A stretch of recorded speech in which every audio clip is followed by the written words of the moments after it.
In today's video, I'm going to teach you how to add a button in Zoho Creator. To get started, open your Zoho Creator account and make sure you're signed in. Once you're on the main dashboard, take a moment to locate the application where you want to add the button. If you have multiple apps, double-check that you're selecting the correct one, since the button will be configured inside that specific application. After opening your application, look for the Edit option and click it. This will take you into the App Builder area where you can make changes to forms, workflows, and other app components. If you're new to Zoho Creator, this is essentially the workspace where all customization happens. From the editor, go ahead and click Workflow. This section is where you create actions and automate behavior inside your application. Since a button usually triggers an action, this is the area you'll need to work in.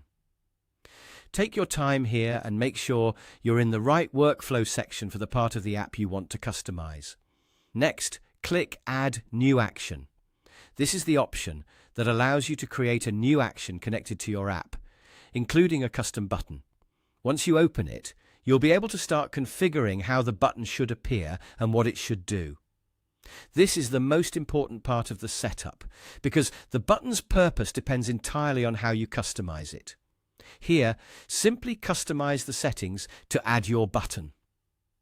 Depending on your version of Zoho Creator and the app layout, you may be able to define the button label, choose where it appears, and assign the action it should trigger. Be clear and specific when naming the button, so users can immediately understand its purpose. If the button performs an important action, it's a good idea to review the setup carefully before saving, just to make sure everything is configured the way you want. Once you're done, click Save. Saving applies the new action and stores your button configuration inside the application. After that, it's a smart idea to test the app and confirm that the button appears in the correct place and behaves as expected. If something doesn't look right, you can always return to the editor and adjust the settings. And that's it. That's how to add a button in Zoho Creator. Thanks for watching, and I'll see you in the next video.